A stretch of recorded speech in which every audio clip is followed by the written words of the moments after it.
The morning sun barely peeked over the Montana mountains when Rebecca wiped the sweat from her forehead. Her small hands gripped the hammer tight as she tried to fix another broken fence post. 6 months had passed since her husband died, and every day felt like climbing a mountain with rocks tied to her back. The Mitchell Ranch wasn't big, but it was all she had left. 20 acres of good grazing land that her late husband Tom had worked so hard to build. Now the fence posts were falling down, the barn roof had holes, and the cattle were getting skinnier each week. Rebecca knew she was fighting a losing battle. But giving up wasn't in her nature. She hammered another nail and stepped back to check her work. The post wobbled like a loose tooth. Her shoulders dropped with disappointment. Tom used to fix things like this in minutes. She'd watched him do it 100 times. But watching and doing were two different things entirely. A cold wind blew across the valley, making her shiver in her worn cotton dress. Winter was coming early this year, and she still had so much work to finish. The banker in town had already visited twice, each time with papers that made her stomach twist into knots. If she couldn't pay what she owed by spring, they'd take everything. Rebecca heard hoofbeats coming down the dirt road. Her heart jumped, hoping it might be someone friendly. These days, most visitors brought bad news. She looked up to see 3 men on horses, and her hope died quickly. It was Frank Morrison and his boys again. Morrison owned the biggest ranch in the county. He was the kind of man who smiled when he talked, but never with his eyes. His sons were just like him, always looking for ways to take what didn't belong to them. "Morning, Rebecca," Morrison called out, tipping his hat like a gentleman. But she could see the hunger in his eyes as he looked around her property. "Saw you out here struggling with that fence. Thought we might have another chat about my offer." Rebecca straightened her back and tried to look stronger than she felt. "I already told you, Mr. Morrison, this ranch isn't for sale." Morrison laughed, but it wasn't a happy sound. "Come now, girl. Look around you. This place is falling apart. You can't handle a ranch by yourself. It's not natural for a woman to be doing man's work." His oldest son, Billy, leaned forward in his saddle. "Pa's being generous, lady. Most folks wouldn't offer half what he's willing to pay for this old place." Rebecca felt her cheeks burn with anger. "This old place was good enough when your father tried to buy it from my husband 5 times. Tom said no then, and I'm saying no now." Morrison's face darkened. He wasn't used to people standing up to him, especially not a small woman with dirt under her fingernails. "Your husband was a stubborn fool, and look where it got him. Dead in a ditch with bullet holes in his back." The words hit Rebecca like a slap. Everyone in town knew Tom hadn't died in an accident like the sheriff claimed. Someone had shot him when he'd gone to town for supplies. But nobody wanted to ask too many questions when Morrison's name came up. "You need to leave my property," Rebecca said, her voice shaking but determined. "Right now." Morrison studied her for a long moment, then shrugged. "Suit yourself. But winter's coming, and you're all alone out here. Accidents happen when people don't have help around." He turned his horse and rode away with his sons, but not before giving her one last threatening look. Rebecca watched them disappear down the road, then sank down on a nearby stump. Her hands were shaking, and not from the cold. She knew Morrison wasn't just talking about the weather. He was the kind of man who made his own accidents happen when people got in his way. She looked around at her small ranch with fresh eyes. The broken fences, the sagging barn, the thin cattle. Maybe Morrison was right. Maybe she was fighting a battle she couldn't win. But this land held every memory of her life with Tom. Their wedding day when he'd carried her over the threshold of their little house. The lazy Sunday mornings when they'd planned their future together. The dreams they'd shared of filling the house with children someday. Giving up would mean letting those dreams die forever. Rebecca stood up and picked up her hammer again. She wouldn't fix everything in one day, but she could fix one more fence post, then another, and another after that. She was so focused on her work that she didn't hear the rider approaching until his shadow fell across her workspace. Rebecca looked up, ready to tell Morrison to leave again, but stopped when she saw who it really was. The man sitting on the huge black horse was like something from a storybook. He had to be at least 6.5 feet tall, with shoulders broad, enough to block out the sun. His dark hair was a little too long, and he had the kind of beard that made him look dangerous and safe at the same time. But it was his eyes that caught her attention, deep brown and kind, like her grandfather's old dog who used to comfort her when she was scared. "Ma'am," he said, touching the brim of his hat. His voice was deep and gentle, not what she'd expected. From someone so big. "I'm Jack Hartwell. I own the Double H Ranch about 10 miles north of here." Rebecca had heard of Jack Hartwell.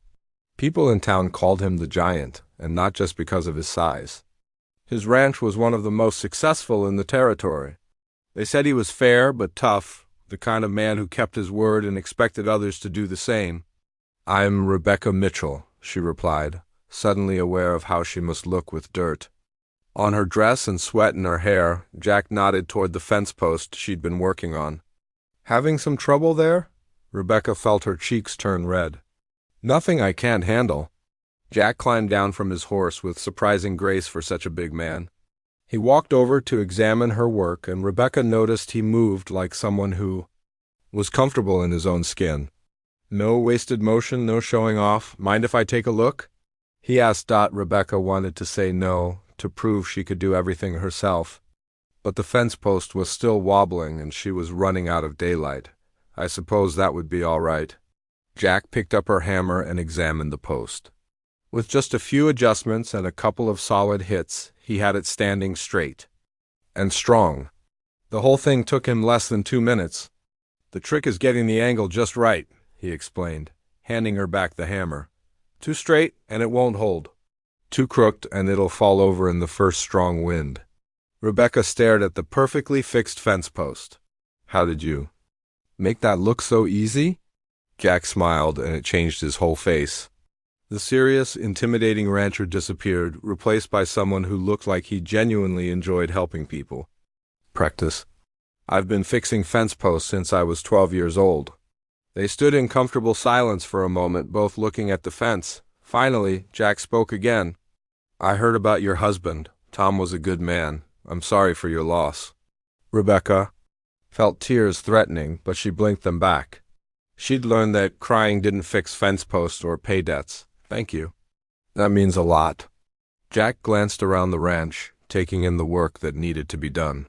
Rebecca tensed, waiting for him to tell her she should sell and move to town like everyone else did. Instead, he surprised her. "You've got good land here. Tom chose well when he settled this spot." "You really think so?" "I know so. This valley has some of the best water and grass in the territory. In the right hands, this place could support twice as many cattle as you've got now." Rebecca felt a spark of hope for the first time in months. If Jack Hartwell said her land was good, then maybe she wasn't crazy for trying to keep it. But then reality crashed back down on her. "It doesn't matter how good the land is if I can't afford to keep it." Jack studied her with those thoughtful brown eyes. "Morrison been bothering you?" The question surprised her. "How did you know?" "I passed him and his boys on the road." "They had that look men get when they're up to no good?" Jack's voice hardened slightly. "Frank Morrison is like a buzzard. He circles around until something dies, then swoops in to pick the bones clean." Rebecca shivered at the comparison. "He wants to buy my ranch for half what it's worth." "And when you said no, he decided to make things difficult for you?" "It wasn't a question." Jack seemed to understand Morrison's methods very well. "I can handle Frank Morrison," Rebecca said, trying to sound more confident than she felt. Jack looked at her for a long moment. She was small and delicate, like a wildflower growing in a windstorm. But there was steel in her spine and fire in her eyes. She reminded him of his own wife, who'd faced down challenges that would have broken stronger people. "I'm sure you can," Jack said finally. "But that doesn't mean you should have to do it alone." The words hung in the air between them like a promise neither of them was ready to make. Rebecca felt something shift inside her chest, a warmth she hadn't felt since Tom died. This giant of a man with gentle eyes was offering her something more than help with fence posts. As the sun began to set behind the mountains, painting the sky in shades of orange and pink, Rebecca realized her life was about to change in ways she never could have imagined, and it all started with a wobbling fence post, and a stranger who knew how to fix more than just broken things. 3 days after Jack fixed her fence post, Rebecca woke up to find her barn door hanging open. Her heart raced as she ran outside in her nightgown and boots. 2 of her best cattle were missing, and there were strange hoofprints in the mud that didn't belong to her animals. She knew exactly who was responsible, but proving it was another matter entirely. Frank Morrison was too smart to leave evidence behind. He wanted her to know he could take whatever he wanted, whenever he wanted, and there wasn't anything she could do about it. Rebecca spent the morning searching for her missing cattle, following tracks that mysteriously disappeared at the creek. By noon, she was exhausted and frustrated. Those 2 cows represented a month's worth of milk and potential income she desperately needed. She was walking back to the house when she heard hoofbeats again. This time, her heart didn't jump with fear. Something about the steady, confident rhythm told her it was Jack Hartwell before she even looked up. He was leading her 2 missing cattle behind his horse like it was the most natural thing in the world. Rebecca felt relief wash over her like cool water on a hot day. "Found these ladies wandering around my north pasture," Jack said as he dismounted. "Thought they might belong to you." Rebecca wanted to hug him but settled for a grateful smile. "Thank you. I don't know how they got all the way to your land." Jack's jaw tightened slightly. "I've got a pretty good idea. Morrison's boys were spotted near the creek yesterday evening. Funny how cattle always seem to wander off after they've been in the neighborhood." "You can't prove that," Rebecca said, though they both knew he was right. "No, I can't, but I can make sure it doesn't happen again." Rebecca led the cattle back to their pen while Jack watched. She noticed how he studied everything: the broken latch on the barn door, the weak spots in the fence, the way her house needed new shingles. He wasn't judging her. He was thinking like someone who solved problems for a living. "Coffee?" she offered when the cattle were secure. "It's the least I can do after you brought them home." Jack nodded and followed her into the small kitchen. Rebecca felt suddenly self-conscious about her simple home. The furniture was old but clean, and everything had been mended at least once. It wasn't much compared to what a successful rancher like Jack probably had, but it was hers. "This is a nice place," Jack said, looking around with genuine appreciation. "Tom built it himself, didn't he?" "Every board and nail," Rebecca replied, pouring coffee into 2 mismatched cups. "He said he wanted everything to be perfect for when we started our family." The words slipped out before she could stop them. She and Tom had talked about children constantly in those early days, planning names and imagining little ones running around the ranch. Now those dreams felt like they belonged to someone else. Jack accepted his coffee and sat down at the small wooden table. "How long were you married?" 3 years. "We met when I was working at the hotel in town." Tom used to come in for Sunday dinner every week, always ordered the same thing. Rebecca smiled at the memory. Apple pie with extra cinnamon. Took him 2 months to work up the courage to ask me to sit with him while he ate it. It was a lucky man, Jack said quietly. Rebecca felt her cheeks warm. "What about you? I heard you were married once." Jack's expression grew distant. "Helen, we had 5 good years together before the fever took her. She always wanted to fill our house with children too, but..." He shrugged, leaving the sentence unfinished. They sat in comfortable silence. 2 people who understood loss in ways that words couldn't express. Rebecca refilled their coffee cups and noticed how Jack's large hands dwarfed the delicate china. There was something oddly comforting about having a man in her kitchen again, even if he wasn't hers. "Rebecca," Jack said finally, his voice serious, "we need to talk about Frank Morrison." Rebecca's stomach tightened. "What about him? He's not going to stop." "Men like Morrison don't give up when they want something. He'll keep pushing until you break or until someone makes him stop." "I won't break," Rebecca said firmly. Jack studied her face and seemed to believe her. "No, I don't think you will. But that doesn't mean he won't try to break you anyway. Stolen cattle are just the beginning. Next it'll be cut fences, poisoned wells, maybe even threats against your person." Rebecca shivered despite the warm kitchen. "What am I supposed to do? The sheriff is Morrison's cousin. Half the town owes him money." Nobody's going to stand up to him for a widow woman with no family. Jack leaned forward, his elbows on the table. That's where you're wrong. You're not as alone as you think.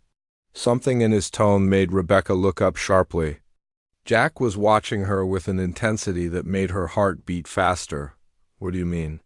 Jack was quiet for a long moment, like a man choosing his words very carefully. I have a proposition for you.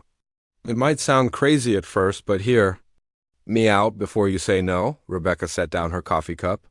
I'm listening. Marry me. The words hit Rebecca like a bucket of cold water. She stared at Jack, sure she'd misheard him. I'm sorry, what? Marry me, Jack repeated, his voice steady and sure.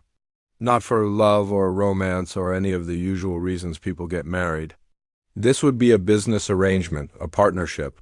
Rebecca felt dizzy. Jack, we barely know each other. I know you're strong enough to work your own land even when everything's against you. I know you're smart enough to see through Morrison's games. And I know you're brave enough to stand up to men twice your size when they threaten what's yours.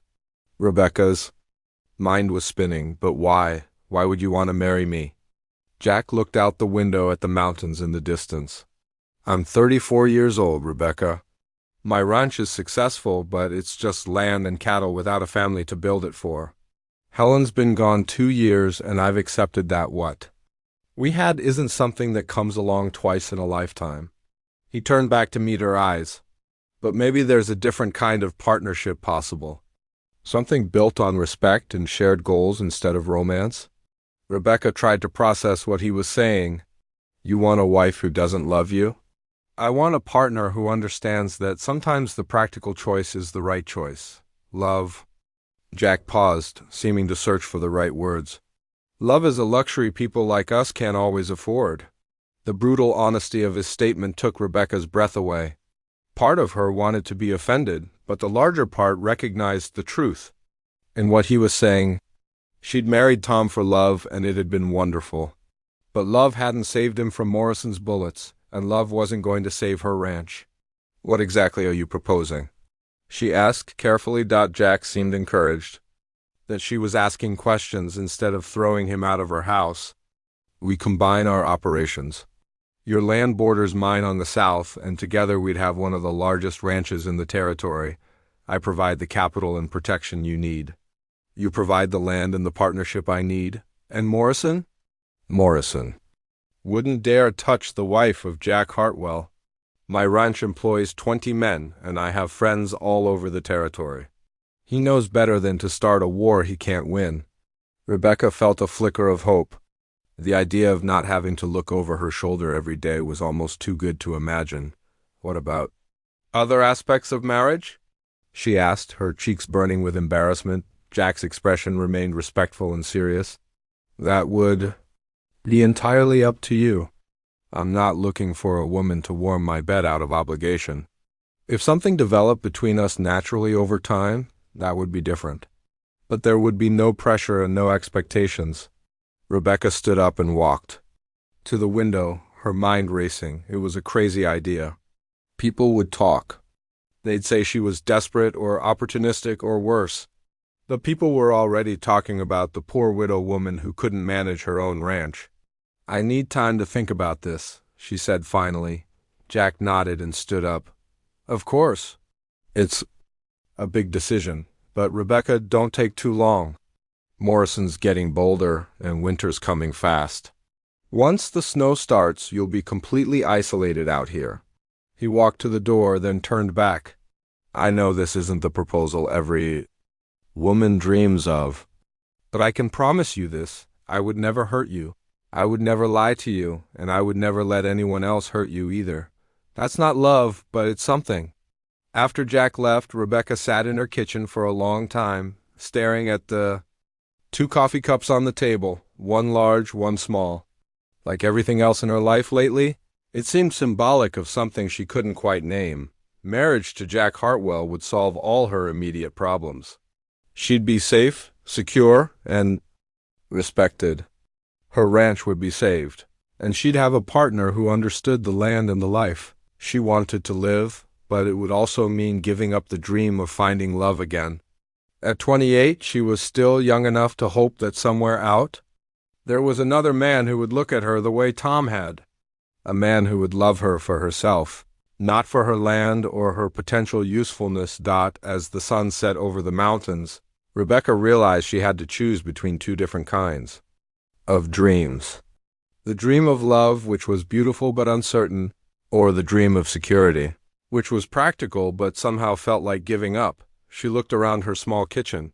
At the table where Tom used to read her letters from the newspaper, at the window where she'd watched for his return every evening. This house held all her memories of love, but memories. Rebecca spent 3 sleepless nights thinking about Jack's proposal. She'd sit by her window each evening, watching the sun disappear behind the mountains, weighing her options like coins in her palm. Stay and fight alone, or accept help that came with strings attached. On the 4th morning, she woke up to find her water well had been contaminated. Someone had thrown a dead skunk down into it during the night. The smell was so bad she couldn't even get close enough to draw water, and without clean water, her cattle would start dying within days. Rebecca stood looking down at her ruined well and felt something break inside her chest. Not her spirit, that was still burning bright, but her stubborn belief that she could handle everything alone finally cracked. Like ice in spring. She saddled her horse and rode to Jack's ranch. The double H spread out before her like something from a dream. Rolling green pastures filled with healthy cattle, a big white house with a wraparound porch, barns that looked like they'd been built to last 100 years. Men were working everywhere, fixing fences, tending horses, moving cattle from one pasture to another. It was everything her little ranch could become with the right resources and protection. Jack was near the main corral, talking to a group of his ranch hands. When he saw her riding up, he excused himself and walked over to meet her. Rebecca noticed how his men watched him with respect, not fear. That told her more about his character than a dozen conversations could have. "Rebecca," Jack said, touching his hat brim, "this is a pleasant surprise." "My well's been poisoned," she said without any greeting. There was no point in dancing around the real reason she was here. Jack's face darkened. "When?" "Sometime last night. Dead skunk thrown right down into it. My cattle will start dying if I can't get them water soon." Jack turned to one of his men. "Pete, take 4 of the boys and some shovels over to the Mitchell place. Clean out that well and make sure it's safe to use again. And keep your eyes open.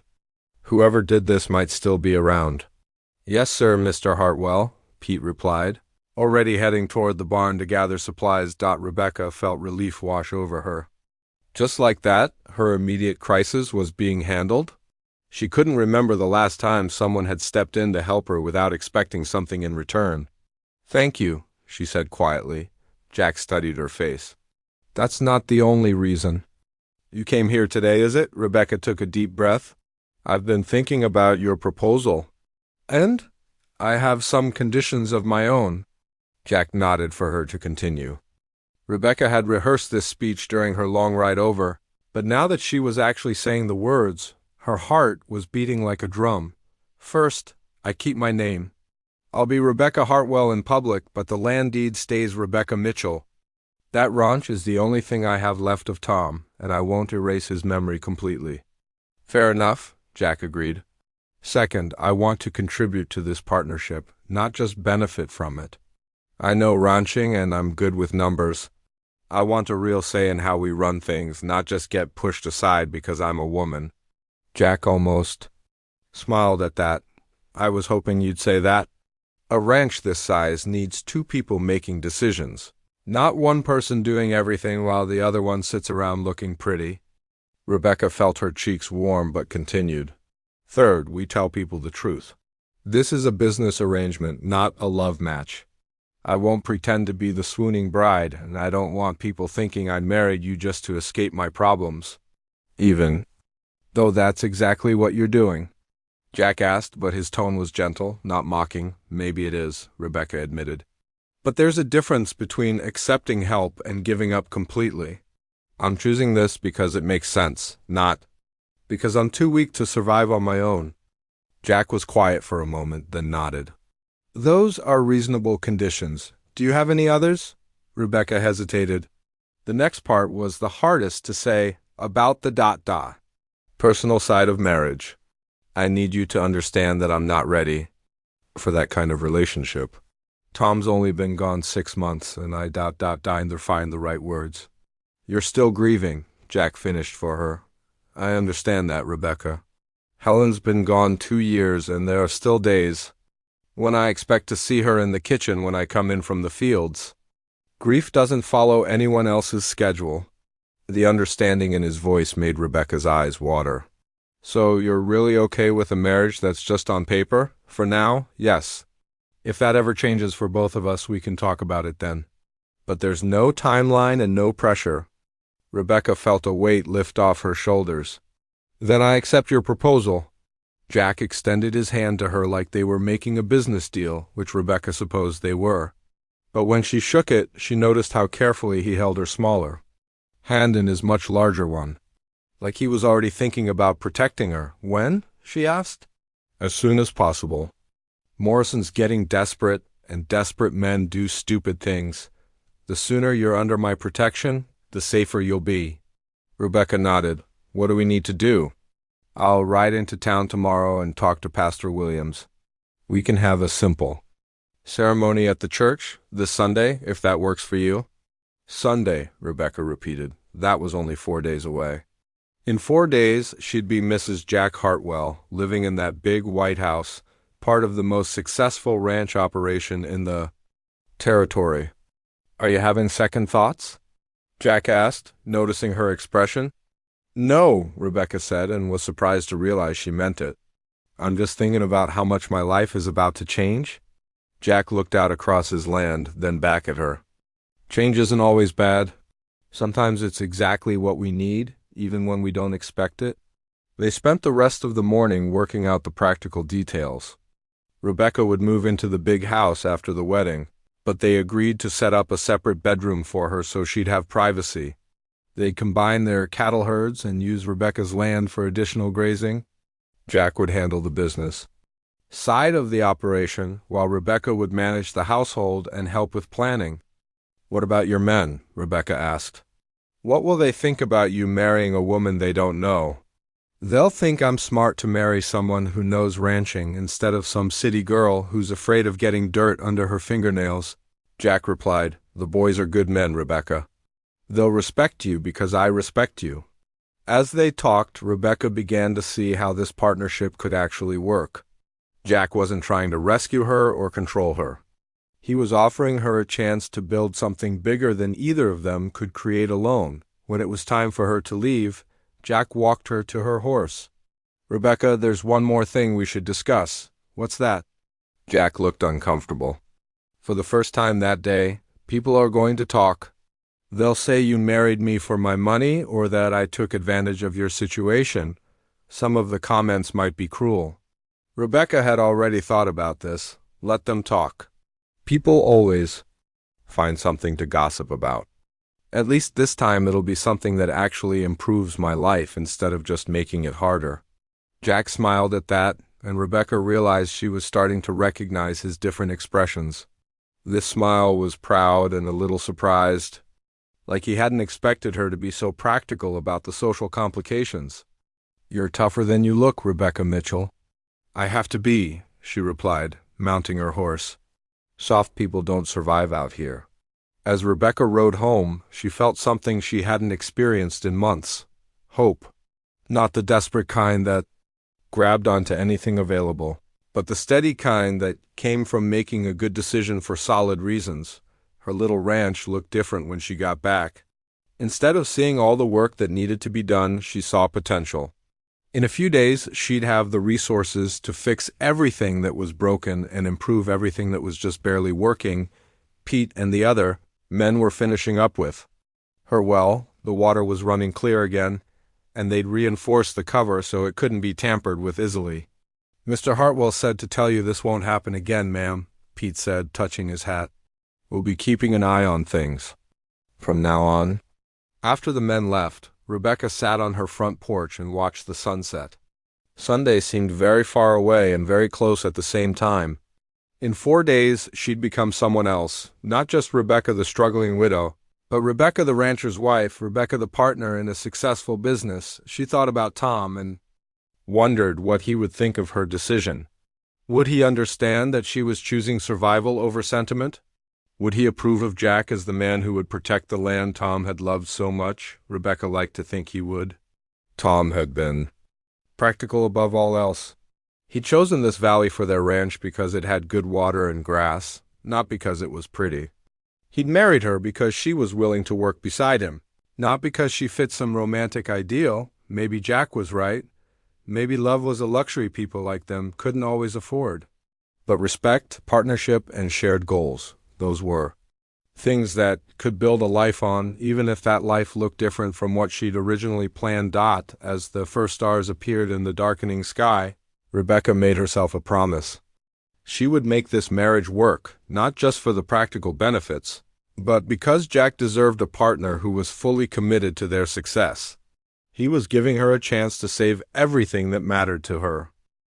The wedding was exactly what Rebecca had expected, simple, practical, and brief. Pastor Williams performed the ceremony in the small church with only a handful of witnesses present.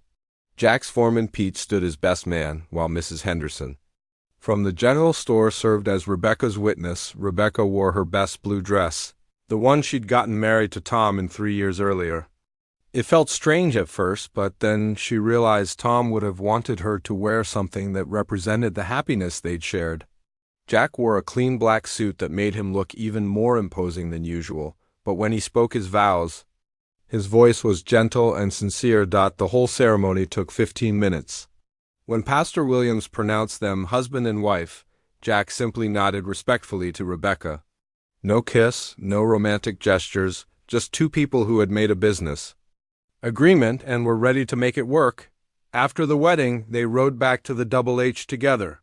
Rebecca's few belongings were loaded in a wagon that followed behind them. Everything she owned in the world fit into 3 wooden crates and 2 carpet bags. It wasn't much, but it was hers. "Nervous?" Jack asked as they approached the big white house. "A little," Rebecca admitted. "I've never lived anywhere but my own place or my parents' farm. This feels like stepping into someone else's life." Jack pulled his horse to a stop and turned to look at her. "This is your home now, Rebecca. Not mine, ours. I want you to feel comfortable here." The house was even more impressive up close. 2 stories with bay windows and a wraparound porch that faced the mountains. Rebecca had always thought her little cabin was cozy, but this place could fit 4 cabins inside it with room to spare. Jack's housekeeper, Mrs. Chun, met them at the front door. She was a small Chinese woman with kind eyes and work-worn hands. Rebecca had worried about how the existing household staff would treat her, but Mrs. Chin smiled warmly and bowed slightly. "Welcome home, Mrs. Hartwell," she said in accented but clear English. "I have prepared the blue bedroom for you, just as Mr. Jack requested." "Thank you," Rebecca replied. "And please just call me Rebecca." Mrs. Chun looked surprised but pleased. "As you wish, Miss Rebecca." Jack showed Rebecca around the house, and she tried not to look too amazed by everything she saw. The main room had a stone fireplace big enough to roast a whole pig. The kitchen had a cast-iron stove that was newer and fancier than anything she'd ever cooked on. There was even a proper dining room with a table that could seat 12 people. "Helen decorated most of this," Jack explained as they walked through the rooms. "I haven't changed much since she passed. If you want to move things around or add your own touches, that's fine with me." Rebecca looked around at the carefully chosen furniture and pretty curtains. Everything was tasteful and well made, but it felt like a museum rather than a home where people actually lived. "It's beautiful," she said honestly, "but it doesn't feel like you." Jack looked puzzled. "What do you mean?" "Well, you're this big, practical man who spends his days working with cattle and horses. But this house looks like it belongs to someone who hosts fancy dinner parties and never gets his hands dirty." Jack was quiet for a moment, then actually laughed. "You're right. Helen always said she was going to civilize me. She loved pretty things and proper ways of doing everything. I went along with it because it made her happy. And now?" Now, I eat most of my meals in the kitchen with Mrs. Chun because the dining room feels too formal for one person. Rebecca smiled. Good, I was worried I'd have to learn which fork to use for what course. The blue bedroom was lovely, much larger than her entire cabin had been. It had its own window seat overlooking the valley and a four-poster bed with a thick quilt. Jack had been true to his word about giving her privacy. The room was on the opposite end of the house from his, with a sitting room in between. Will this work for you? Jack asked, setting down her carpet bags. It's perfect, Rebecca said, running her hand along the smooth wooden dresser. Thank you for thinking of everything. That first week they settled into a routine that surprised Rebecca with how natural it felt. She woke early to help Mrs. Chun prepare breakfast for the ranch hands. Jack would join them in the kitchen for coffee and planning the day's work. Then they'd spend the morning riding the property together, checking on cattle and fences. Rebecca had expected Jack to treat her like a guest or an ornament, but instead he asked for her opinions on everything. Which pasture should they move? The cattle to next? How many head should they sell before winter? Where would be the best place to dig a new well? You really want to know what I think? Rebecca asked on their third day of riding together. Of course, why wouldn't I? Most men don't ask their wives about business decisions. Jack guided his horse around a fallen log. Most men don't marry their wives for their ranching skills. I need a partner, Rebecca, not a decoration. It was during these daily rides that Rebecca began to see the real Jack Hartwell. Away from the formality of the house and the watching eyes of the ranch hands, he was more relaxed. He pointed out wildlife tracks and told her stories about the land. He had a dry sense of humor that caught her off guard and made her laugh when she least expected it. See that grove of trees over there? Jack said one morning, pointing to a cluster of cottonwoods near the creek. That's where I proposed to Helen. Rebecca felt a pang of something, not jealousy exactly, but sadness for the love he'd lost. It must be hard riding past it every day. It was for a while. But now it just reminds me that good things can happen in unexpected places. Rebecca wondered if he was talking about more than just his first marriage. But she didn't ask. The evenings were the hardest part. After dinner, when the work was done and the ranch hands had gone to their bunkhouse, Rebecca and Jack would sit in the main room and try to find things to talk about. The conversations were polite but stilted, like two strangers sharing a boarding house parlor. How was your day? Jack would ask. The quote's fine. Yours? Good. The cattle in the north pasture are looking healthy. That's nice. Then they'd sit in awkward silence until one of them made an excuse to go to bed. Rebecca knew. They were both trying to figure out how to be married without actually being married. During the day, they worked well together. But in the evenings, without the ranch business to discuss, they struggled to find common ground.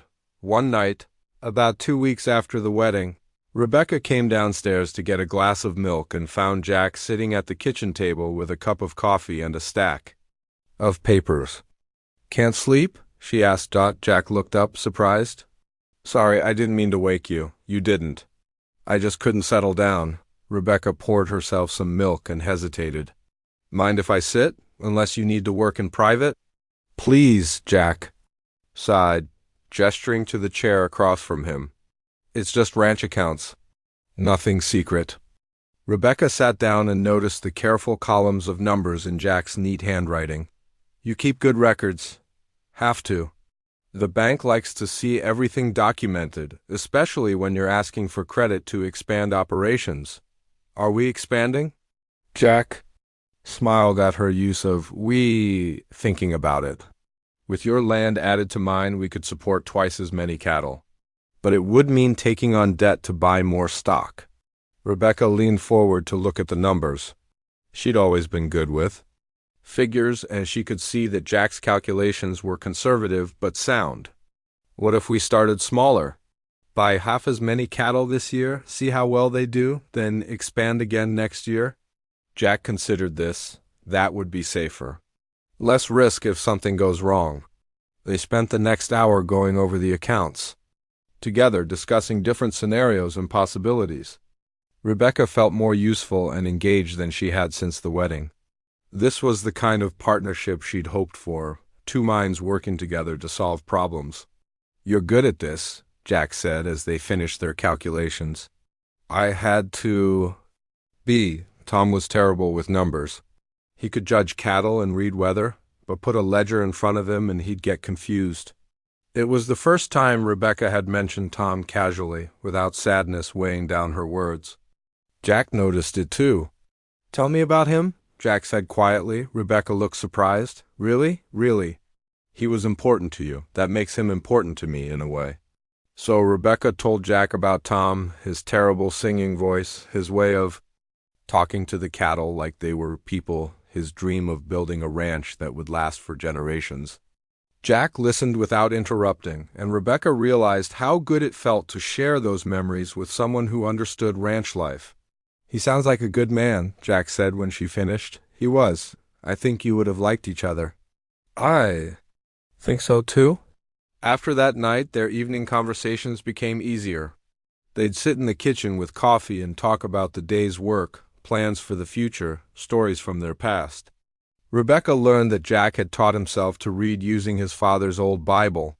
Jack discovered that Rebecca had wanted to be a teacher before she met Tom. Slowly, carefully, they began to build something that wasn't quite friendship, but was more than just a business arrangement. They were learning to trust each other with small things, shared jokes, minor worries, comfortable silences. One evening, as they sat planning the next day's work, Rebecca realized she hadn't thought about Frank Morrison in over a week. October brought the first real snowfall of the season. Rebecca woke up to find the world outside her window, covered in a thick blanket of white that sparkled like diamonds in the morning sun. It was beautiful, but she knew what it meant. Winter was coming early this year, and they needed to prepare fast. She dressed quickly and hurried downstairs to find Jack already in the kitchen with Mrs. Chun, both of them looking worried. "How bad is it?" Rebecca asked, pouring herself coffee from the pot on the stove. "Bad enough," Jack replied, looking out the window at the falling snow. "Weather like this in October usually means we're in for a hard winter. We need to move the cattle to the lower pastures today before the snow gets too deep in the high country." Rebecca nodded. She'd lived in Montana long enough to know that cattle could freeze to death if they got caught in the mountains during a blizzard. "How many head do we need to move?" "About 200. It'll take most of the day, even with all the men helping." Mrs. Chun handed Rebecca a thick coat. "You stay inside today, Miss Rebecca. This work too dangerous for ladies." Rebecca smiled at the older woman's concern, but shook her head. "Thank you, Mrs. Chun, but I'm not much of a lady when it comes to ranch work. Jack needs every hand he can get today." Jack looked like he wanted to argue, but he'd learned over the past month that Rebecca was stubborn when it came to pulling her weight on the ranch. "Dress warm," he said finally, "and stay close to me or Pete. I don't want you getting lost in this weather." The next few hours were some of the hardest work Rebecca had ever done. The snow kept falling, and the wind cut through even the thickest coats like it was looking for bare skin to freeze. The cattle didn't want to move from their sheltered spots among the trees, and it took patient coaxing to get them heading in the right direction. Rebecca's job was to ride alongside the herd and keep the stragglers from wandering off. Her horse, a steady Murray named Daisy that Jack had given her as a wedding gift, seemed to understand the work better than she did. When a young calf started to drift away from its mother, Daisy would move to block its path without Rebecca even asking. By noon, Rebecca's hands were so cold she could barely hold the reins. Her feet felt like blocks of ice in her boots, and her face was numb from the wind. But she kept working alongside the men, and she noticed that Jack kept glancing over at her with an expression she couldn't quite read. "You should head back to the house," Jack called out during a brief rest. "You're shivering." "So are you," Rebecca replied, though her teeth were chattering so hard she could barely get the words out. "I'm used to it. Then I'll get used to it too." Jack stared at her for a moment, then shook his head with what might have been admiration. "Stubborn woman, stubborn man." Pete, who was listening to this exchange, grinned. "Sounds like a good match to me, boss." By late afternoon, They'd managed to get all the cattle moved to the lower pastures where there was better shelter from the wind. The men were exhausted, and Rebecca felt like she might fall off her horse at any moment. But they'd accomplished what needed to be done, and not a single animal had been lost as they rode back toward the house. The snow started falling even harder. What had been a steady snowfall in the morning was turning into a proper blizzard. The wind howled across the valley, and Rebecca could barely see 20 feet in front of her. "Stay close," Jack shouted over the wind. "We need to get to the house before this gets worse." But the weather had other plans. Just as they crested the hill that should have given them a view of the ranch buildings, the wind picked up to a roar, and the snow became so thick it was like riding through a white wall. Rebecca lost sight of Jack completely, even though he'd been just a few yards ahead of her. "Jack!" she called out, but the wind swallowed her voice. Daisy stopped moving forward, and Rebecca realized the horse was smarter than she was. Trying to keep going in weather like this was asking to get lost and freeze to death. She dismounted and used Daisy's body to block some of the wind while she tried to figure out what to do. Then she heard Jack's voice, faint but getting closer. "Rebecca, where are you?" "Here," she shouted back. "I'm here." A few moments later, Jack appeared out of the swirling snow like a ghost. His horse was fighting the wind with every step, and ice had formed on his beard and eyebrows. "Thank God," he said when he saw her. "I thought I'd lost you." Daisy stopped. She wouldn't go any further. Jack looked around at the blowing snow and nodded. "Smart horse. We can't make it to the house in this. There's a line shack about half a mile from here. We'll have to wait out the storm there." A line shack was a small cabin that ranchers built in remote areas to provide shelter for cowboys working far from the main ranch.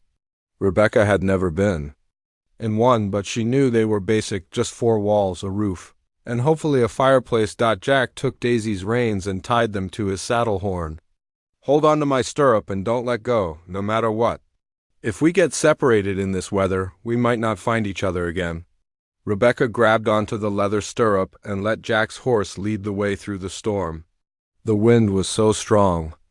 It kept trying to knock her down, and the snow was so thick she couldn't see anything except Jack's horse's hindquarters. She had no idea how Jack knew where he was going in weather like this, but she trusted him completely. After what felt like hours, but was probably only 20 minutes, Jack's horse stopped. Rebecca looked up to see the dark outline of a small cabin barely visible through the swirling snow. "There!" Jack shouted. "We made it!" The line shack was even smaller than Rebecca had expected, just one room with a stone fireplace, a rough wooden table, and a narrow bunk built into one wall. But it was shelter, and right now that made it the most beautiful place she'd ever seen. Jack quickly took care of the horses, getting them into a small lean-to attached to the back of the cabin, where they'd be protected from the wind. Meanwhile, Rebecca found some dry wood stacked next to the fireplace and got a fire started. Her hands were shaking so badly from the cold that she could barely strike the matches, but eventually she got the kindling burning. "Good thinking," Jack said as he came back inside, stamping snow off his boots. "We need to get warm before hypothermia sets in." Rebecca was already holding her hands out toward the small flames, trying to get feeling back into her fingers. Jack came over to stand beside her, and she noticed he was shivering just as much as she was. "How long do you think the storm will last?" she asked. Jack listened to the wind howling outside. "Hard to say. Could be a few hours, could be all night. October blizzards are unpredictable." Rebecca looked around the tiny cabin. There was only one bunk, and it wasn't very wide. The idea of spending the night in such close quarters with Jack made her nervous, but not for the reasons it would have a month ago. Somewhere along the way, her feelings about her husband had started to change, and she wasn't sure what to do about it. "Are you hungry?" Jack asked, clearly trying to keep things normal. "There should be some supplies here." He found a tin of beans and some hardtack biscuits in a wooden box. It wasn't much of a dinner, but Rebecca was too cold and tired to care. They heated the beans over the fire and ate in comfortable silence, both grateful to be safe and warm. As the evening wore on, they talked about everything and nothing. Jack told her stories about his childhood on his father's farm in Kansas. Rebecca shared memories of growing up with three brothers who taught her to ride and shoot. They discovered they both loved thunderstorms, hated early mornings, and had once wanted to see the ocean. What made you come to Montana? Rebecca asked as they sat watching the fire burn down. Helen, Jack said simply. She wanted adventure, and this territory was still wild enough to provide it. After she died, I thought about leaving, but he gestured toward the walls of the cabin. This place gets into your blood? The mountains, the open spaces, the feeling that you're building something that will last. Rebecca understood exactly what he meant. Tom used to say the land chose us, not the other way around. Smart man. They sat in comfortable silence for a while, listening to the storm rage outside. The cabin was warm now, and Rebecca felt drowsy from the long day and the heat from the fire. Rebecca, Jack said quietly. Mung? What you did today, working in that blizzard with the cattle. Most women wouldn't have done that. Rebecca opened her eyes to look at him. Most women don't marry men they barely know either. Jack smiled at that. True, but I want you to know that I respect what you did today. You could have stayed safe in the house, but you chose to help when help was needed. That means something. Rebecca felt warmth spread through her chest that had nothing to do with the fire. We're partners, Jack. Partners don't let each other do the hard work alone. Is that what we are? Partners? The question hung in the air between them. Rebecca found herself really looking at Jack for the first time in weeks. His face was weathered from years of outdoor work, but his eyes were kind. His hands were scarred from handling cattle and fixing fences, but they were gentle when he helped her down from her horse. He was a good man who'd taken her in when she had nowhere else to turn, and somewhere along the way, she'd stopped thinking of him as a stranger. I think we might be more than partners, Rebecca said softly. Jack's expression grew serious. What do you mean? The storm passed by morning, leaving the world outside the line shack transformed into a winter wonderland. Rebecca woke up to sunlight streaming through the small window and the sound of Jack building up the fire. She'd slept better than she had in months, despite the narrow bunk and thin blanket. Good morning, Jack said when he noticed she was awake. His voice was softer than usual, and Rebecca remembered their conversation from the night before. Everything between them had changed. In that tiny cabin. Morning, she replied, sitting up and smoothing down her hair. How deep is the snow? About 2 feet. The horses can handle it, but we'll need to take our time getting back to the house. As they prepared to leave, Rebecca felt nervous about returning to their normal life. In the isolation of the storm, it had been easy to admit their feelings. But what would happen when they were back at the ranch with Mrs. Chun and the ranch hands watching their every move? The ride home took twice. As long as usual, with the horses struggling through the deep snow, but Rebecca didn't mind. She was in no hurry to face the questions and awkwardness that might be waiting for them. Mrs. Chun met them at the door with worried relief written all over her face. Thank goodness you're safe. I was so worried when you didn't come home last night. We took shelter in the North Line shack, Jack explained, stamping snow off his boots. The storm was too dangerous to travel in. Mrs. Chun nodded, but Rebecca caught the older woman studying both of their faces with sharp eyes. She wondered if their feelings for each other were as obvious as they felt over the next few weeks. Jack and Rebecca settled into a new kind of relationship. They were still careful around others, but when they were alone, the formal distance between them melted away. Jack would find excuses to stand closer to her when they looked at maps together. Rebecca would let her hand linger when she passed him his coffee in the morning. One evening in late November, they were sitting by the fire in the main room when Jack brought up something that had been on both their minds. Rebecca, he said, setting down the book he'd been reading, I've been thinking about what you said in the line shack. Rebecca looked up from her sewing. Which part? About wanting our marriage to be real in every way. Rebecca felt her cheeks warm. They'd talked around this subject for weeks without addressing it directly. What about it? Jack moved from his chair to sit beside her on the sofa. I want that too, but I need you to be sure. This isn't something we can take back once it happens. Rebecca set down her sewing and turned to face him. Jack, I've been sure since the night of the storm. I'm not the same woman who married you. For protection 2 months ago. That woman was just trying to survive. This woman. She paused, searching for the right words. This woman is ready to live again. Jack reached out and gently touched her face. I never expected to feel this way about anyone again after Helen died. I thought that part of my life was over. And now? Now I think maybe some people are lucky enough to find love twice in one lifetime. Rebecca leaned into his touch. So what do we do about it? Jack smiled, and Rebecca realized she'd grown too. Loved that smile more than she'd ever thought possible. We stop pretending this is just a business arrangement and start acting like the married couple we really are. Here, tonight, if you want to. There's no rule that says we have to wait for any particular day or time. Rebecca looked around the formal sitting room with its fancy furniture and Helen's careful decorating. Not here, she said quietly. This room still feels like it belongs to your first marriage. Jack understood immediately. Where then? Rebecca took his hand and led him toward the kitchen. It was the room where they'd had their best conversations, where they'd planned their future. Together, where they'd slowly fallen in love over coffee and ranch accounts. Here, she said simply. This is where we became real to each other, Jack laughed softly.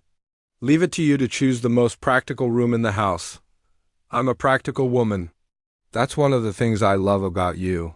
The word love hung in the air between them. It was the first time either of them had said it out loud, and Rebecca felt her heart skip a beat. Say it again, she whispered. I love you, Rebecca Hartwell. I love you too, Jack. When Jack kissed her for the first time, Rebecca felt like she was coming home after a long journey. It wasn't the desperate passion of youth, but something deeper and more lasting, the love of two people who'd chosen each other with their eyes wide open. Later, as they held each other close, Jack made the promise that would change everything. By winter's end, I want you to be carrying our child, he said, his voice full of tenderness and hope. Rebecca looked up at him with surprise. Jack. I know it's soon. I know we've only just become a real couple. But I'm 35 years old, Rebecca, and you're 28. We're not children anymore. If we're going to build a family together, we shouldn't wait. Rebecca thought about the empty bedrooms upstairs, the ranch that was meant to be passed down to the next generation, the dreams she'd put aside when Tom died. Are you sure you want children with me? I've never been more sure of anything in my life. I want little girls with your stubborn streak and little boys with your kind heart. I want to teach our sons how to work the land and our daughters how to stand up for themselves. Rebecca felt tears in her eyes. What if I can't give you children? What if something's wrong with me? Jack pulled her closer. Then we'll face that. Together, just like we've faced everything else. But I have a feeling you're going to be an amazing mother. By winter's end, Rebecca repeated, testing the words. That's only a few months away. Long enough to be sure we're making the right choice, but not so long that we waste time we could be spending as a family. Rebecca kissed him softly. Then, that's what we'll do. By winter's end, you'll have your heir growing inside me. As December settled over the ranch, Rebecca and Jack's relationship blossomed into something beautiful. They moved into the master bedroom together, and Jack cleared out Helen's belongings with Rebecca's help. It wasn't erasing the past, but making room for the future. They worked side by side during the day and fell asleep in each other's arms at night. The ranch hands noticed the change in their boss and his wife, the way Jack smiled more often, the way Rebecca hummed while she worked, the way they looked at each other when they thought no one was watching. About time, Pete said one day when he caught Jack grinning for no apparent reason. A man needs more than cattle and horses to make him happy. Christmas came and went quietly. Jack gave Rebecca a beautiful wooden jewelry box he'd made himself during the long winter evenings. Rebecca gave him a new saddle she'd ordered from town, with his initials tooled into the leather, but the best gift came in early January when Rebecca woke up feeling queasy and realized she was late for her monthly cycle. She waited another week. To be sure, then told Jack the news over breakfast. Really? He asked, his face lighting up like sunrise. Really, by my calculations, the baby will come in early September. Jack swept her up in a hug that lifted her feet off the ground. You did it. You kept the promise. We did it, Rebecca corrected. This baby belongs to both of us. Mrs. Chen was thrilled with the news and immediately began fussing over Rebecca, like a mother hen. She made special soups and insisted Rebecca rest more. The ranch hands were pleased too. A baby meant the ranch would continue into the next generation, which meant their jobs were secure, but it was Jack's reaction that touched Rebecca the most. He became even more protective and gentle, if that was possible. He helped her with tasks that had never been difficult before and worried constantly about her health. I'm pregnant, not made of glass, Rebecca laughed one day when Jack insisted on helping her down from her horse. You're carrying my child? Jack replied seriously. That makes you the most precious thing on this ranch. As winter slowly gave way to spring, Rebecca's belly began to show the first signs of the life growing inside her. Jack would put his hand on her stomach each night, talking softly to the baby about the ranch they would inherit and the love that was waiting for them. Do you think it's a boy or a girl? Rebecca asked one evening as they sat watching the sunset from the front porch. Doesn't matter to me, Jack said, his hand resting on her small bump. As long as the baby is healthy and has your spirit and your strength, our baby will have the best of both of us. Rebecca leaned against Jack's shoulder, feeling more content than she'd ever thought possible. A year ago, she'd been a desperate widow facing the loss of everything she held dear.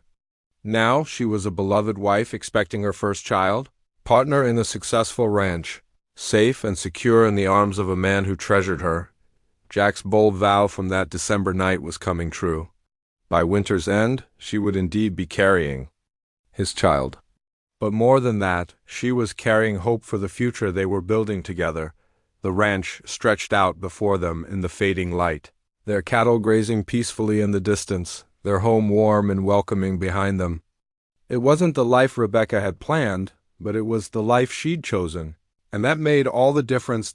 As the first stars appeared in the darkening sky, Rebecca placed her hand over Jack's where it rested on her belly. Their child stirred gently inside her, as if responding to their parents' touch. I love you, she whispered. Spring brought more than just wildflowers and green grass to the Double H Ranch. It also brought trouble in the form of a well-dressed man riding up to their front door on a Tuesday morning in April. Rebecca was in the kitchen helping Mrs. Chen prepare lunch when she heard the hoofbeats. She looked out the window and saw a stranger in a fancy suit climbing down from an expensive buggy. Something about the way he carried himself made her stomach twist with worry. Jack, she called out, someone's here to see you. Jack came in from the barn, wiping his hands on a rag. When he saw the stranger, his expression grew serious. That's a lawyer if I ever saw one. Nothing good ever comes from lawyers showing up unannounced. The man introduced himself as Mr. William Patterson, attorney at law from the territorial capital. He had papers in a leather case and the kind of smile that didn't reach his eyes. I'm here on behalf of my client, Mr. Daniel Mitchell, Patterson announced. I believe you know him as the brother of the late Thomas Mitchell. Rebecca's blood turned to ice. She'd met Daniel exactly twice, once at her wedding to Tom and once at Tom's funeral. Both times, he'd made it clear that he thought Tom was a fool for settling so far from civilization. She hadn't heard from him since the funeral, and she'd hoped never to see him again. What does Daniel want? Rebecca asked, her hand instinctively moving to her belly where her baby was growing. Patterson opened his case and pulled out a thick document. Mr. Daniel Mitchell is contesting the transfer of the Mitchell Ranch property to Mrs. Rebecca Hartwell.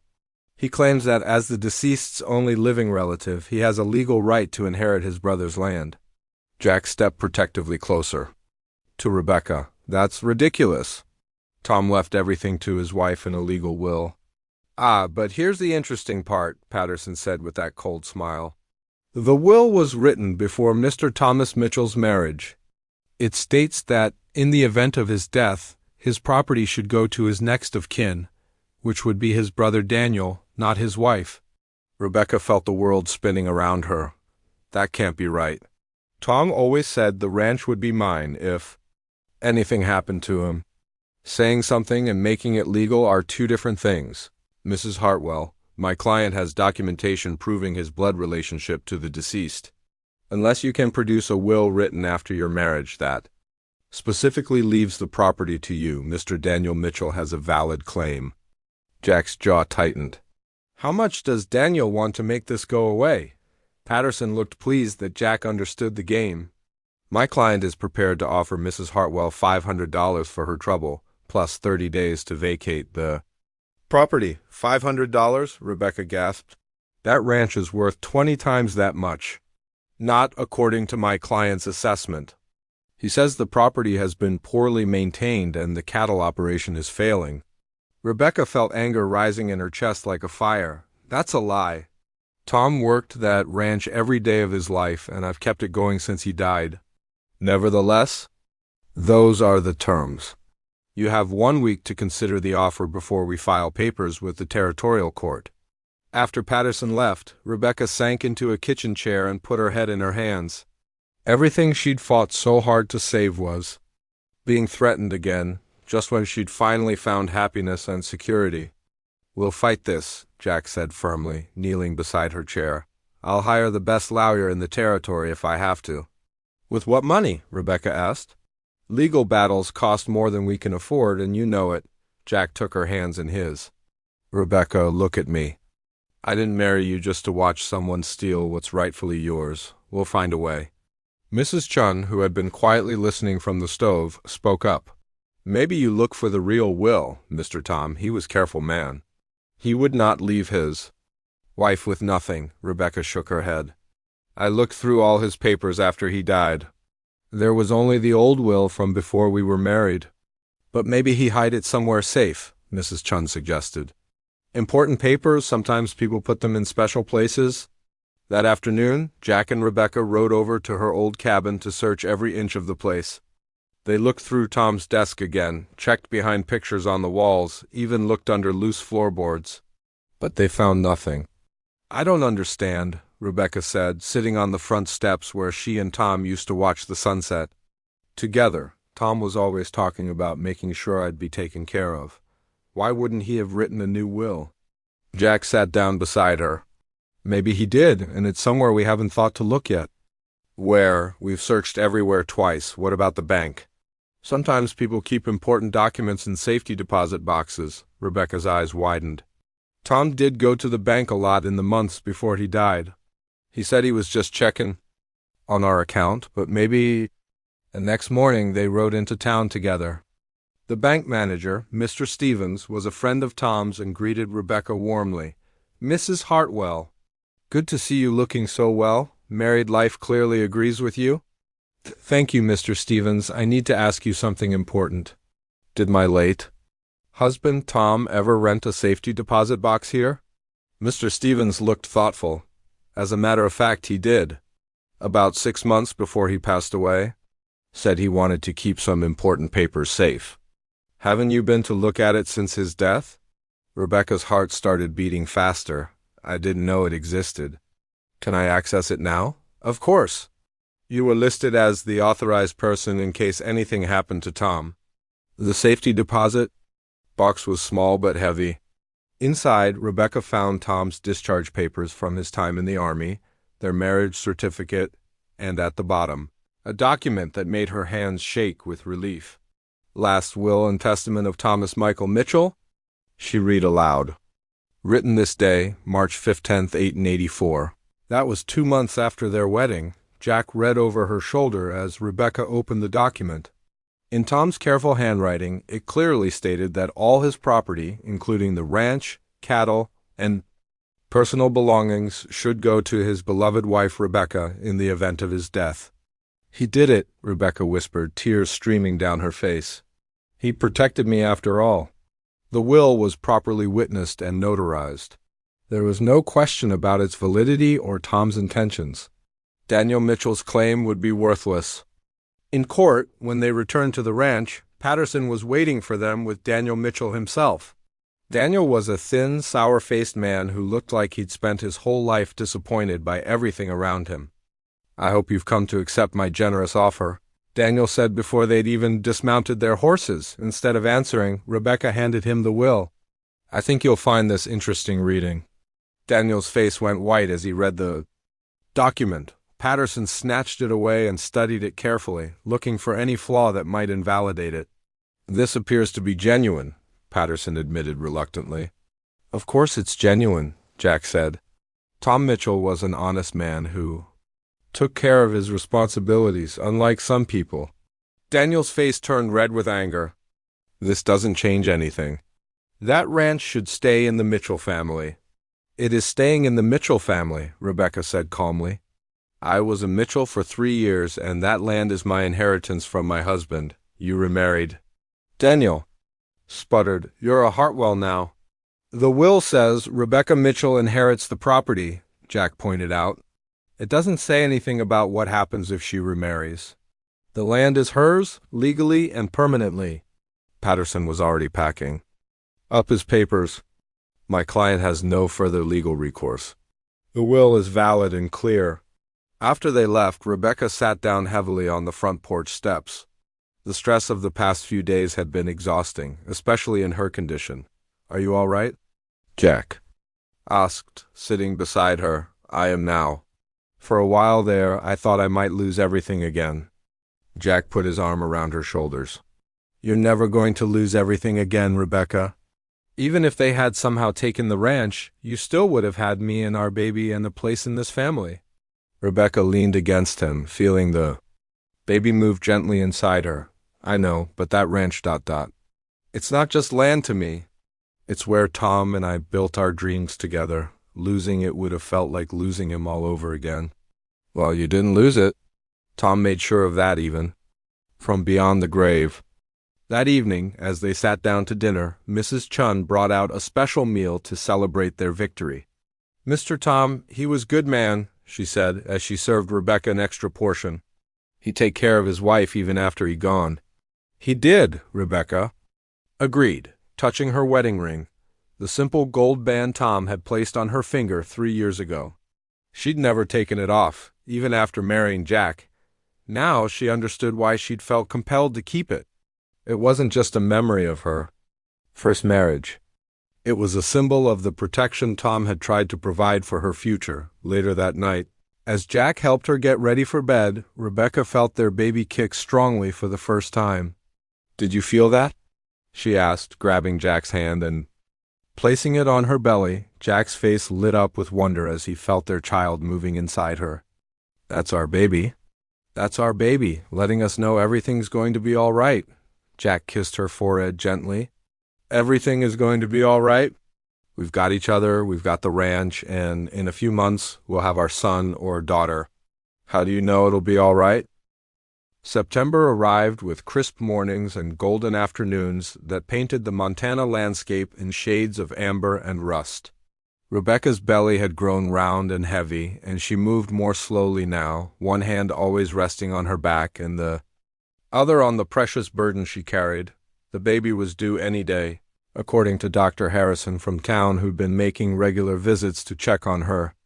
Jack had grown increasingly nervous as the time approached, fussing over Rebecca like she might break if he looked at her wrong.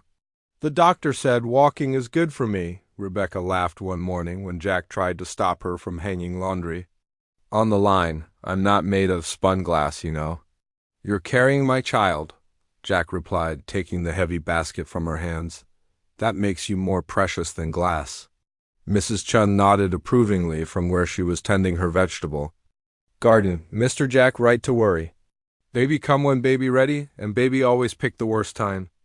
As if to prove Mrs. Chen's point, Rebecca woke up on September 15th to the sound of wind howling around the house and snow pelting against her bedroom window. Another early blizzard was moving in, and this one looked even worse than the storm that had brought her and Jack together almost a year ago. Jack, Rebecca said, shaking her husband's shoulder. Jack, wake up. What's wrong? Jack sat up immediately, alert to any change in Rebecca's condition. The baby. I think it's time. Jack's face went pale in the lamplight. Are you sure? Another contraction gripped Rebecca's middle, stronger than the practice ones she'd been having for weeks. I'm sure. Jack jumped out of bed and started pulling on his clothes. I'll ride to town and get Dr. Harrison. Rebecca looked out the window at the swirling snow. You can't ride in that weather. You'll freeze to death before you get halfway to town. Then what do we do? Mrs. Chun appeared in the doorway as if she'd been waiting for this moment. We do what women have been doing for thousands of years, she said calmly. We bring this baby into the world ourselves. Jack looked terrified. But what if something goes wrong? What if Rebecca needs a doctor? Then we handle it, Mrs. Chun replied firmly. I helped birth many babies in China before I come here, Mrs. Rebecca's strong and healthy. Baby will be fine. For the next several hours, Rebecca learned that having a baby was the hardest work she'd ever done. The contractions came stronger and closer together, and she found herself gripping Jack's hand so tightly she was afraid she might break his fingers. I can't do this, she gasped during a particularly difficult moment. Yes, you can, Jack said, wiping her forehead with a cool cloth. You're the strongest woman I know. You can do anything. Easy for you to say. You're not the one pushing a watermelon through a keyhole. Jack almost smiled at that, despite his worry. Where did you hear that expression? My mother used to say it. She had 5 children, so she should know. Mrs. Chen bustled around the room, boiling water and gathering clean towels. She'd taken charge of the situation with the calm efficiency of someone who'd done this many times before. Baby coming soon now, she announced after checking Rebecca's progress. Maybe 1 more hour. But babies, as Mrs. Chun had pointed out, always picked the worst time to arrive. Just as Rebecca felt the strongest urge to push, they heard a tremendous crash from somewhere outside the house. What was that? Rebecca panted. Jack looked out the window and his face grew grim. Tree fell across the barn roof. From the sound of it, part of the roof collapsed. The cattle, Rebecca said, trying to sit up. Forget the cattle, Jack said firmly. They can take care of themselves. You're having our baby right now. But even as he said it, they could hear the distressed lowing of animals trapped in the damaged barn. Some of their best breeding stock was in there, including the prize bull they'd paid top dollar for just last spring. You have to go help them, Rebecca said between contractions. I'm not leaving you. Jack, if we lose those animals, we lose everything we've worked for. Mrs. Chun knows what she's doing. Go. Jack looked torn between his duty to his wife and his responsibility to the ranch. It was Mrs. Chun who settled the matter. Go, she told Jack. I deliver this baby. You save the animals. Both jobs important. Reluctantly, Jack kissed Rebecca's forehead and headed out into the storm. Rebecca could hear him shouting orders to the ranch hands who'd come running when they heard the crash. Now, Mrs. Chun said, turning her full attention to Rebecca, we have work to do. The next hour was a blur of pain and effort, unlike anything Rebecca had ever experienced. Mrs. Chun coached her through each contraction, telling her when to push and when to rest. Outside, the storm raged on, and Rebecca could hear the sounds of men working desperately to save the trapped animals. I can see the head, Mrs. Chun announced suddenly. Baby has lots of dark hair, just like Papa. Rebecca felt a burst of energy she didn't know she still had. With 3 more pushes, their baby slipped into the world with a cry that was surprisingly loud for something so small. Boy, Mrs. Chun announced, holding up the squirming, red-faced infant. Healthy baby boy, just like Mr. Jack wanted. Rebecca fell back against the pillows, exhausted but overwhelmed with love as Mrs. Chun placed her son in her arms. He was perfect, 10 tiny fingers, 10 tiny toes, and the angriest expression she'd ever seen on such a small face. Hello, little one, she whispered, tears streaming down her cheeks. Welcome to the world. The baby stopped crying at the sound of her voice and opened dark eyes that looked exactly like Jack's. Rebecca felt her heart expand in a way she'd never imagined possible. Jack burst through the bedroom door just as Mrs. Chun was finishing cleaning up. His clothes were soaked with snow and sweat, and there was hay in his hair, but his face lit up like sunrise when he saw Rebecca holding their son. Is he all right? Are you all right? We're perfect, Rebecca said, holding out their baby for Jack to see. Meet your son. Jack approached the bed like he was walking on holy ground. When Rebecca placed the baby in his large, work-roughened hands, Jack's face crumpled with emotion. "He's so small," Jack whispered in wonder. "He won't stay that way long," Rebecca laughed. "Look at the size of his hands. He's going to be big like his father." Jack carefully examined every inch of his son, counting fingers and toes like Rebecca had done. "He's perfect, absolutely perfect." "What about the barn? Did you save the animals?" "Most of them. We lost 2 old cows that were probably going to die this winter anyway, but all the breeding stock is safe. Pete and the boys are working on temporary repairs to the roof." Mrs. Chun bustled around them, cleaning up and making sure both mother and baby were comfortable. "What you call him?" she asked. Rebecca and Jack looked at each other. They'd discussed names for months, but had never quite settled on one. "Thomas," Rebecca said suddenly. "Thomas Jackson Hartwell. Thomas for my first husband, who made this all possible, and Jackson for his father, who made the promise come true." Jack's eyes grew.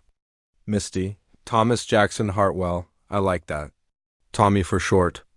Little Tommy, as if he approved of his name, made a small contented sound and fell asleep in his father's arms, as the storm continued to rage outside. The 3 of them settled into bed together, Rebecca exhausted but happy, Jack marveling at his son's tiny perfection and baby Tommy sleeping peacefully between his parents. "You did it," Jack said softly, so as not to wake the baby. "You kept the promise." "We did it," Rebecca corrected. "All of it. We saved the ranch, built a partnership, found love, and now we have our son." Jack leaned over to kiss her gently. "I love you, Rebecca Hartwell." "I love you too, Jack, and I love our son." "Our son?" Jack repeated, like he was testing how the words sounded. "Tommy Hartwell, future owner of the Double H Ranch," as if he understood the weight of his inheritance. Tommy stirred in his sleep and made a small noise that sounded almost like he was agreeing. Rebecca smiled as she watched Jack trace their baby's features with one gentle finger.